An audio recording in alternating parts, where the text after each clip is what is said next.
Time start now. তো আজকের game হচ্ছে একটা ক্লাস থেকে আরেকটা ক্লাসে বল নিয়ে আসতে হবে। আর আমি জানি না তোমরা বুঝতে পারছো কি না, একটা হচ্ছে পিঙ্ক বাটি আর একটা হচ্ছে অরেঞ্জ বাটি। আমরা বলটাকে এক্সচেঞ্জ রেখেছি, এটাকে মানে পিঙ্ক বাটিতে পিঙ্ক কালারের বল আনতে হবে আর অরেঞ্জ বাটিতে অরেঞ্জ কালারের বল আনতে হবে। দেখি বোনের করতে এটা কত টাইম লাগে। অলরেডি 25 সেকেন্ডস হয়ে গেছে, তাড়াতাড়ি কর।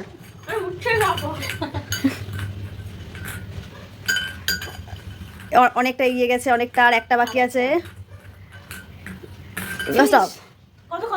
তোর লেগেছে 46 সেকেন্ডস। জ্যোতির থেকে আমাকে কম টাইমে করতে হবে, দেখি পারি কি না।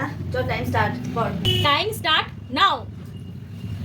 সেম প্রসেসে দিদিও করছে। আর এই গেমের উইনার কিন্তু পাবে করকরে 100 টাকা। এটা সবাই পাবে, ওটা টাইম নিয়েছে ওটাতে। আমার ছিল 46 সেকেন্ড, দিদির দেখা যাক কত হয়। মুখের কত অঙ্গভঙ্গি। জিততেই হবে 100 টাকা। অলরেডি 40 সেকেন্ড হয়ে গেছে। স্পিডও বেড়ে গেছে দেখে মনে হচ্ছে। এই ও ভুলে যাচ্ছে কোনটা। স্টপ। 51 সেকেন্ড। আমি জানতাম আমার ওইটাতেই হ্যাঁ। এই গেমের উইনার আমি, আর 100 টাকাটা আমি পেয়ে গেছি প্রথমে। টাটা।